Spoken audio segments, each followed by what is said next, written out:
क्या बच्चों, क्लास 10 के बच्चों के लिए है सब्जेक्ट केमिस्ट्री। तो हम लोग जो है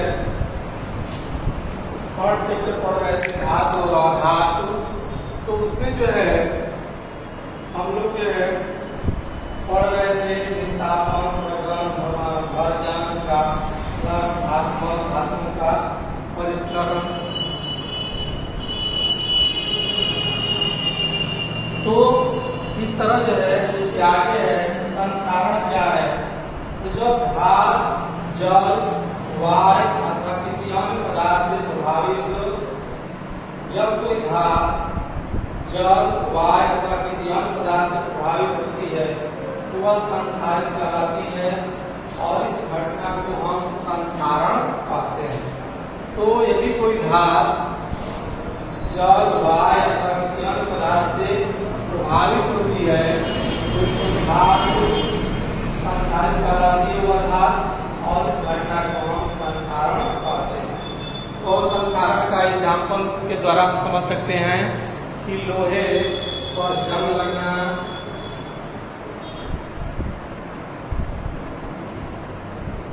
ये जो है संक्षारण की पहचान है। और इससे बचने के लिए जो है हम इत्यादि का प्रयोग करते हैं कि वह धातु जो संक्षारित न हो। तो इस प्रकार जो है ये संक्षारण हो गया। कुछ क्वेश्चन है कि ऐसी धातुओं को उदाहरण दीजिए जो कमरे के ताप पर द्रव हो। तो अगर कुछ ऐसे धातु उदाहरण बताइए जो कमरे के ताप पर द्रव हो। तो मरकरी जो होता है जिसको पारा कहते हैं वह मरकरी, Hg या पारा, यह जो है धातु वह कमरे के ताप पे जो होती है वह द्रव होती है।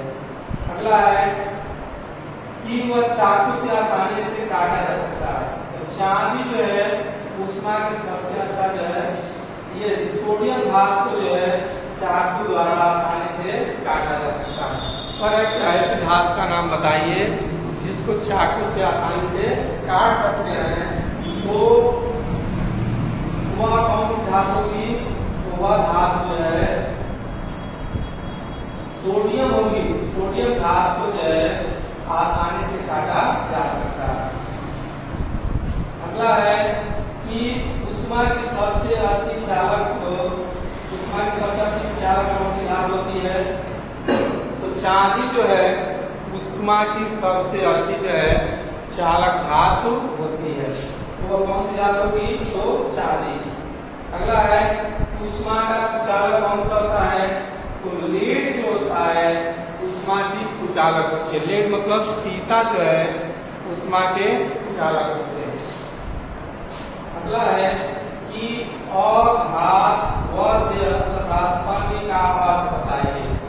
अघात वर्ध अथवा तन्य का जो है अर्थ बताइए। जो धातुएं हथौड़े द्वारा पीट कर पतली चादरों में परिवर्तित हो जाती है उनको हम अघात वर्ध कहते हैं। तो ऐसी धातुएं जो हथौड़ों द्वारा पीट करके पतली चादरों में परिवर्तित हो जाती हैं उनको हम बोलते हैं अघात वर्ध। और उसके बाद तन्य क्या होते हैं? तो तन्य वे धातुएं जो जिनमें अत्यंत पतले तार खींचे जा सकते हैं उनको हम तन्य कहते हैं। तो तन्य किसे कहते हैं? वे धातुएं जिनमें अत्यंत पतले तार खींचे जा सकते हैं उनको हम तन्य कहते हैं।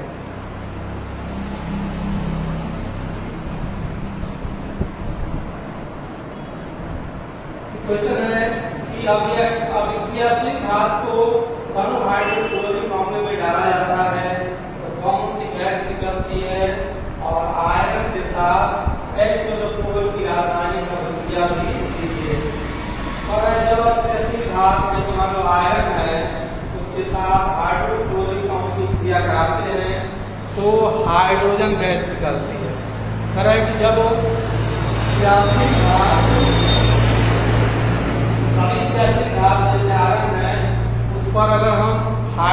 हाइड्रोक्लोरिक एसिड की क्रिया कराते हैं तो हाइड्रोजन गैस जो है निकलती है।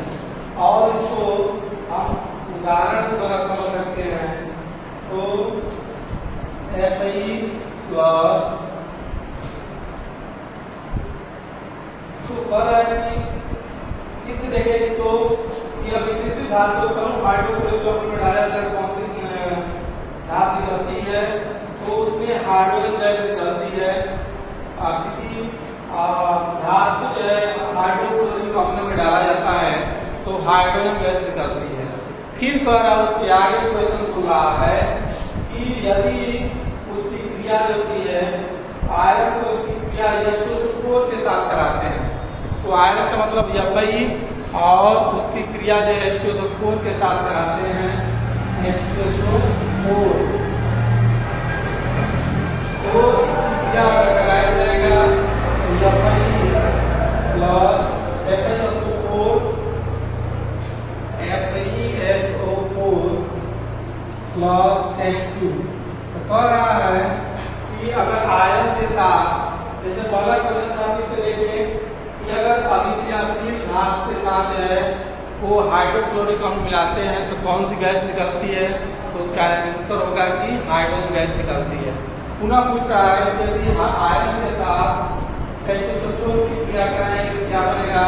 तो आयरन के साथ H2SO4 की क्रिया कराएंगे तो FeSO4 plus hydrogen gas H2 gas जो है निकलती है। तो इस तरह जो है ये इस क्वेश्चन का आंसर होगा।